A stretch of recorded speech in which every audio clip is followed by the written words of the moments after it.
Greetings and good day. Welcome to the Ikyan Shah audio notes series designed specifically for law students. More importantly, these notes are designed to help you write your answers efficiently within 35 to 40 minutes during the examination. Do like and share this video and subscribe this channel for regular updates. Let's start our today's topic. Powers and liabilities of the director of a public company. Heading number 1. Introduction. A company is an artificial person. Therefore, its ownership is separated from the management. The shareholders who are the owner of the company do not take part in the management of the company directly, but they elect their representatives to run business. These elected representatives are called director of the company. Heading number 2. Definition of director. Under Companies Ordinance 1984, director includes any person occupying the position of a director, by whatever name called. Heading number 3. Number of directors. A. Private company. Every private company must have not less than 2 directors. B. Public company. Every public company must not have less than 7 directors. Heading number 4. Board of Directors. The Board of Directors is the top management of the company and representative the interest of shareholders. The Board of Directors sets and general policy for the company. Heading number 5.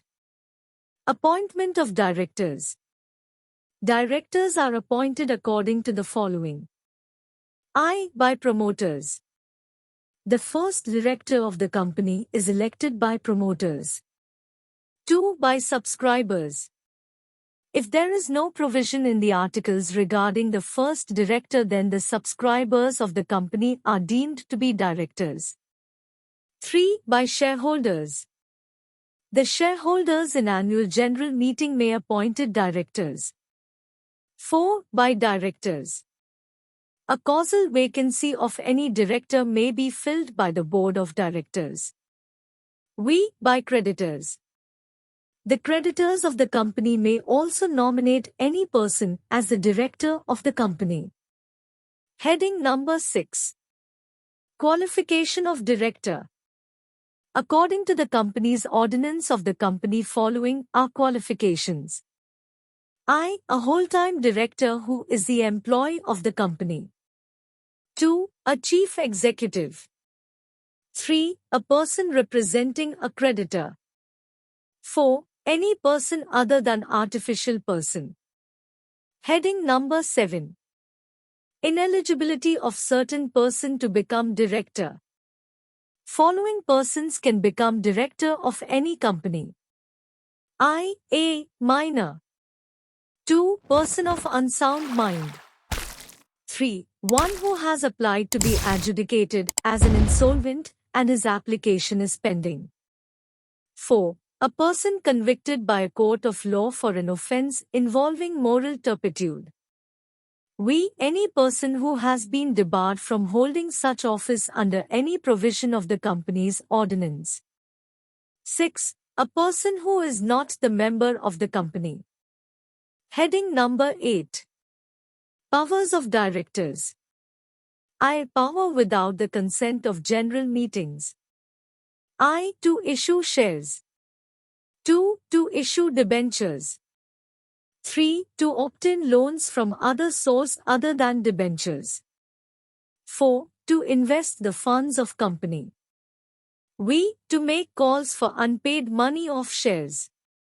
6. To approve the bonus for employees. 7. To determine the dividend. 8. To pay government expenditure. 9. To pass the company's annual or other periodic accounts. Kiss Smiley to fill the vacant seats of directors. 11. To allot the shares. 12. To make contract on behalf of the company. 13. To transfer a part of a profit to reserve fund.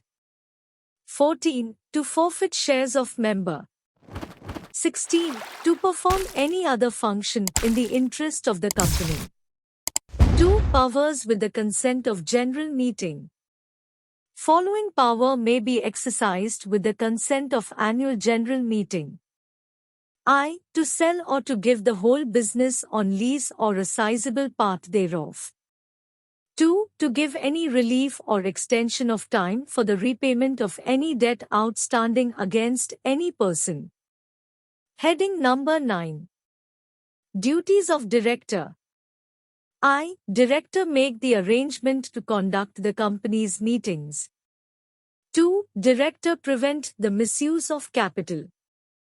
3. Director should submit the constitutional of company's meetings.